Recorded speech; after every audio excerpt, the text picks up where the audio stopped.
Sorry. Hey. Hello. Yes. We are two architects graduated from the Aarhus School of Architecture about 2 years ago. And this is the project, or graduation project we made. And it's a project that our professors saw as science fiction and even mentioned as a spaceship. We're gonna tell you a little bit about how we went through this concept producing and had an integrated process with sustainable design, and why it's the solution is being more than science fiction. The project have kind of lived its own life since that time, and in the meanwhile we got into a Danish windmill producer called Vestas. Does this work? Yeah, okay.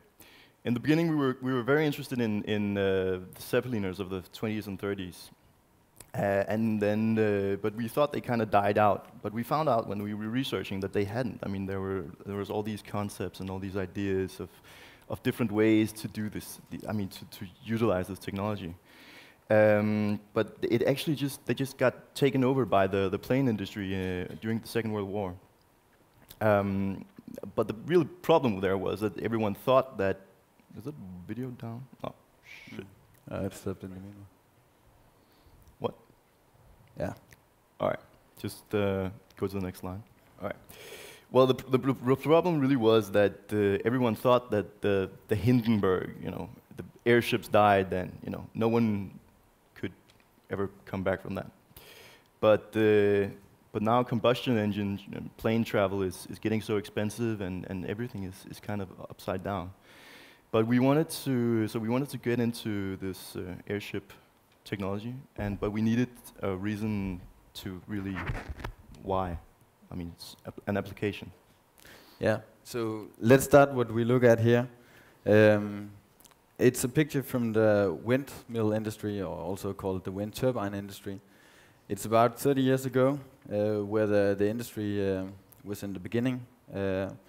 And at that time, you could more or less just put your blades in the back of this lorry. You could produce it in your own workshop and go out to the local farmer or the local hippie society to erect the turbines, and then go back home and build another one.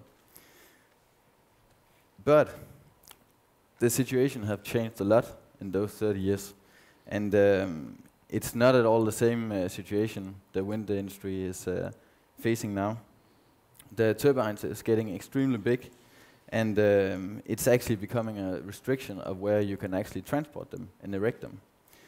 So with components over 60 meters long and weighing between 30 and 100 tons, it's really a challenge. And the transportation and installation costs are actually almost equal to the cost of actually producing the turbine at the factory. When you also look at the logistics in the transport, it's really a challenge. And as you can see here, this is an example from transporting 5 turbines from Denmark to Sweden. And you have spent a lot of man hours going from the factory to the site. And not only that, you have included a lot of vehicles, cars and vessels and so on. And also, more importantly, you have actually emitted a lot of CO2. And for an industry that is actually based on green energy, this is quite critical. And though the wind turbines is regaining the CO2 impact after 6 months, it's still kind of a bad image to show. And this is really also, I mean, this is emphasized when you look at the evolution of how much wind technology is actually expanding. I mean, over the last 15 years, the production have been doubled many times. And with them, I mean, it's an annual growth rate of about 20%. So if you look at, for instance, 2020, that would be going to be installed 100,000 megawatts a year. And that's about 45,000 wind turbines of the big models that we see on the roads every day. That's 5 turbines an hour, actually. And that doesn't, I mean, that seems like a lot, but if you look at the energy scales here, right now the wind energy sector is actually only producing 1.6% of the global production of electricity. But in 10 years, it's probably gonna be over 8%, and that doesn't seem a lot when you look at the global, you know, all the energy produced. But it's huge for an industry in just 10 years. So we thought, well, can't we do something different? Can't we just transport these things anywhere in the world and just do it with no CO2 impact? I mean, no footprint at all, and do it in a fraction of the time. So we thought, let's just ship the whole thing out there and just fly them away. And that was basically the basic idea. And they thought there was a spaceship. Yeah. So we started our process with looking into the more technical side of this airship universe and how the physics works. And as you can see, the airships can either be based on aerodynamics or aerostatics to gain the buoyancy.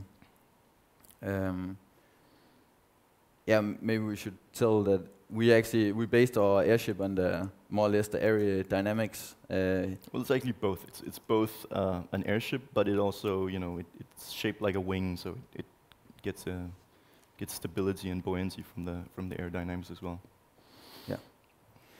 And in contrast, or on the other hand, we also wanted to create our own universe through storyboards or mood boards. And these mood boards, as we show here, is a way to kind of showing in a more abstract way what we would be aiming at. And we not only use these storyboards as a way to give direction, but also to move away from normal concepts, solutions, and shapes that we normally are surrounded with when we hear the word airship. Yeah. And we basically take an inspiration from nature, architecture, films, arts, to get a lot of diversity into the solutions. Yeah. So rather than just trying to solve a technical problem, we more as designers try to get a zoom out of the situation and take a look on the airship world on another perspective or another angle. And just so everybody knows that we are imagining an environment with hardworking people, and it will be people working 24 hours a day, probably flying around the world, erecting turbines. Yeah. It's kind of like the pictures you see of the 30s when they were building the skyscrapers and the people are running around on the lattices and stuff, like, but kind of flying still. Yeah, living on the airship, yeah, and being one with it. Yeah. Cowboys of the future. Yeah. And we were, I mean, of course we were imagining all these things, but we also tried to get out into the real world just to get a feel for the real world.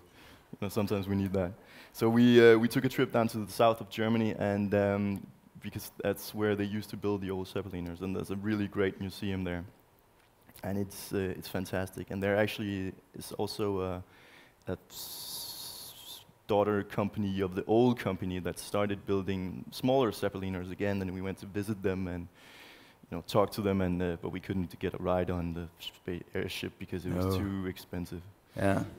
They wouldn't give us a free ride. No. You have to pay, even though you go to the south of Germany to visit us. We brought chocolate and beer and stuff.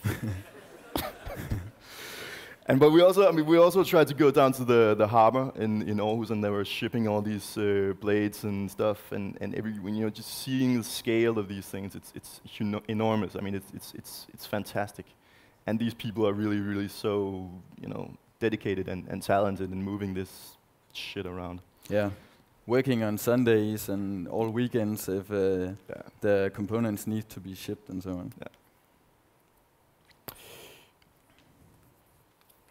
So when we had all that, we started to kind of draw these storyboards where we wanted to go through all these situations where we could define how the ship would work. We took all the information and the technology and the ideas we had and tried to put it together, and we put it into these storyboards on how these things would work on a daily basis, and you would try to explore these things, and that kind of gave the project the spine that it needed to seem real, because otherwise it's just a fancy idea. Yeah, we made a whole series of these storyboards, and this was the final solution or process we ended up with. Yeah. Again, going from the factory to the installation site. Yeah. So, to get it a bit into context, here you see the shadow of the airship over a real erection site. It might be a bit abstract, but the blades, as you see there, the white ones, they are 25 meters long, and the airship is actually 360 meters long and 190 meters wide. Yeah. And even though I mentioned these numbers, it's still a bit tough to imagine how big it is actually. So we tried to put it into a bit of the local context here. And as you can see, we have TEDxÖresund where we are right now. And just imagine yourself standing under the shadow of this enormous vehicle. You might get a bit afraid and think it's sausage from saucer from sausage from Independence Day. Exactly. And aliens attacking. Yeah. But you actually don't have to worry, because it will be gone in around 10 seconds due to the speed. Yeah. Here's an illustration showing how fast it's actually going compared to other vehicles and planes. Of course, it's quite slow compared to sport planes or commercial flight liners. But compared to trucks, which the components are transported by today, it's actually more than twice as fast. Yeah, and it's 3 times as fast as most ships as well. Yeah. And maybe you think that they will have trouble with already going into the flying space, but actually we checked with the flight authorities, and there's no problem with the rules in that case, as long as you fly around the airports and bigger cities. Yeah, you stay under the radar and stuff. Yeah. So this is the airship that we designed. We kind of have took some of the skin off here. As you can see, I mean, it's powered by these 14 engines that can turn around of them 360 degrees around themselves, and that's powered by solar cells that are built into the skin of the upper surface. Exactly. And it's built in these 3 triangular shapes that makes the airship retain its shape, and it's all inflated with helium, so it gets the buoyancy, and it's all held together by the kind of the glass fiber lightweight spine that's under the airship here, and you can't almost see it. And that's also the cargo hold that holds the elements under it, and also the cabin and the feet when they're not inflated. And I mean, we wanted to make a sustainable solution to transport these things and make the green energy greener. We thought it would be a great symbol of going forward towards a better future, and it should extend the limits of what we can do with both wind turbines but also airship technology, and it's really it opens up a lot of areas, both physically and mentally, and so places where you couldn't go before. And hopefully we wanted to create an awareness of using airships in a modern world, you know, like the green architecture.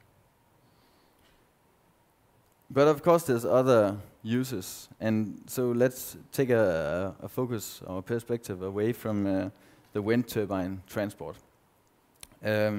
Actually today, all the global transport are responsible of 13.5% of the CO2 emissions. And the modern airship technology can help us here. It's not only for wind transportation, it's for a lot of other means. And I will guide you through some examples of other ideas around the world and developers. Military transport, lumber transport, cargo transport, emergency relief, site-specific equipment, forest firefighting, electricity producing, alternative to satellites,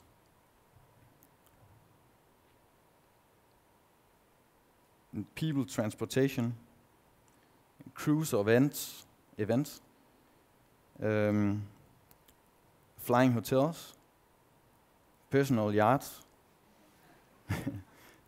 suburban commuters. And it's really, I mean, you look at these things and say, ah, well, it's science fiction, and they're terribly slow. You can't really go anywhere, and they, you know, it's old. But actually, it's not. I mean, it's not that fast. It's not as fast as in an airplane, but it's not that slow either. I mean, it's from a rough estimate. If you go here from Malmö in 4, 16, 32, and 48 hours, you can pretty much reach the whole world. And if you compare that to how long it takes to go from Copenhagen to Oslo on a boat, that takes about 16 hours. From that, you can actually reach Madrid with an airship. So, I mean, the scale isn't that bad. And it wouldn't be like flying on a plane, because you're not constrained to your seat, because it's not the size that constrains you, it's the weight. So you would be able to go around and look at stuff and go to sleep and stretch your legs. And even go around the world? Yeah, exactly. And let's do that. So you could actually go around the world in 320 hours, equal to around 2 weeks. Yeah. Go from Rome to Dubai to Sydney to Bolivia to LA to New York to Cuba and back to Rome. And if you think that, you know, we're fools or we're just basically bullshitting you, but you know, we might be a little bit. But on the other hand, they did it in the 30s. I mean, they made these amazing things that flew around the world and transported people around the globe. And they went from Germany to New York to Rio and back again, and the trip back and forth took 4 days. Well, not a round trip, but the trip from Germany to New York took 4 days. So it's a modern way of thinking transportation. Yeah. So to sum up our presentation and what we've been through, we want to say that our perception of sustainability is not only about making sustainable solutions with choosing green materials. It's much more about making our globe into a better place to live by actually making ideas of the future present, by designing and actually shaping the solutions into being more than just science fiction. Yeah. And that was all we had to say. Yeah, something like that.